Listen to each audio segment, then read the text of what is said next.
Alors aujourd'hui, des trucs que vous n'allez pas trouver en français, pour le moment. Enfin, en tout cas, je ne sais pas si vous les trouverez un jour. C'est un crossover avec la Justice League. Alors ça, pas de problème, vous avez compris de qui il s'agit. Vous connaissez parfaitement cette équipe. Ou alors vous êtes tombé ici par hasard. Et Nathan Never, par contre, c'est un personnage des fumetti italiens. Personnage de science-fiction, c'est lui là que vous voyez ici. Et il fait partie des plus célèbres en Italie, tout simplement. C'est un titre qui a beaucoup de succès, qui en France est publié. Il a été publié depuis le numéro 1 chez Swiki. Et donc les deux se rencontrent pour un crossover assez improbable, qui fait suite d'ailleurs à Batman Dylan Dog et puis aussi Flash Zagor, les deux premiers crossovers Bonelli DC Comics.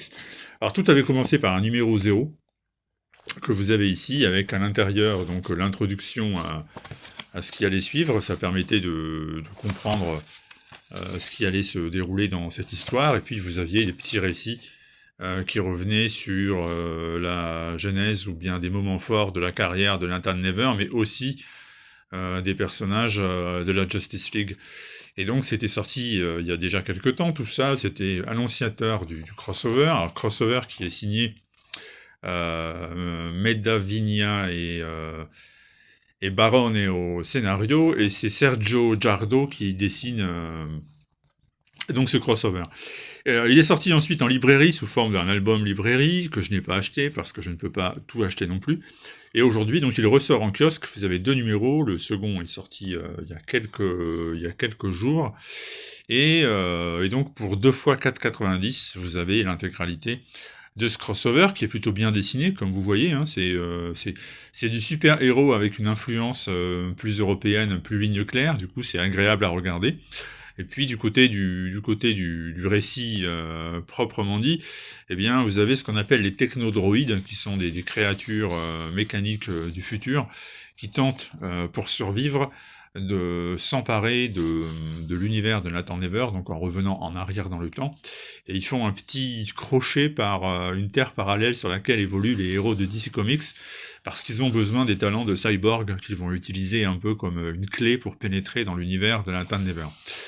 Et du coup, c'est de la science-fiction pure et dure, et surtout, c'est le problème du numéro 2 par rapport au numéro 1, c'est que le numéro 2, une fois que les enjeux ont été présentés et qu'on a vu les personnages se rencontrer, se saluer, les interactions se créer, eh ben, vous avez quand même une très très grande partie du numéro qui est composée de baston, baston, baston. Ça tire, ça tape, des rayons laser, des retournements de situation, et que je te fais étalage de super pouvoirs. Et c'est vrai qu'au bout d'un moment, on en a presque mal à la tête, quoi, parce que chacun euh, prend ce qu'il veut dans les lectures de comics. Moi, je suis pas un fan en réalité de super-héros qui se tapent dessus. Alors évidemment, il y en a énormément dans ce type de lecture, c'est clair, et quand c'est bien fait et bien raconté, j'aime beaucoup. Mais quand on me sort 30, 40, 50 pages de combat à la suite, c'est vrai qu'au bout d'un moment, je suis pas trop client, quoi. Donc du coup, ça vient un peu mitiger mon opinion. Le numéro 1 était plus intéressant, on avait quand même plus d'interactions positives entre les personnages. Et puis bon, au final, ça reste une curiosité, une sortie, ma foi, qui reste de qualité, mais qui n'est pas au niveau des deux premières, hein, Batman, Dylan Dog, et puis Flash, Zagor, c'est quand même un ton au-dessus.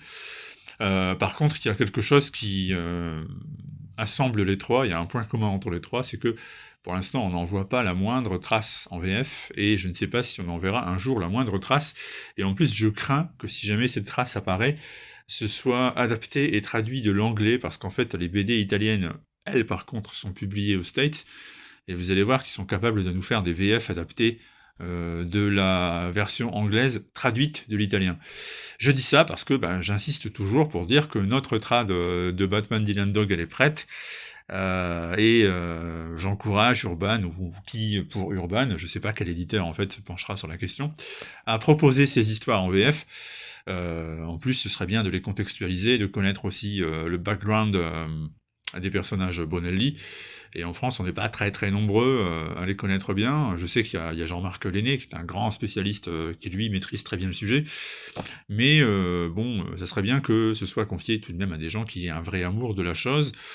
Donc nous, on n'arrête pas d'insister là-dessus, lisez des fumetti, lisez des comics, quand vous avez les deux ensemble, bah ça donne ça. Et ce n'est pas le meilleur, je le répète.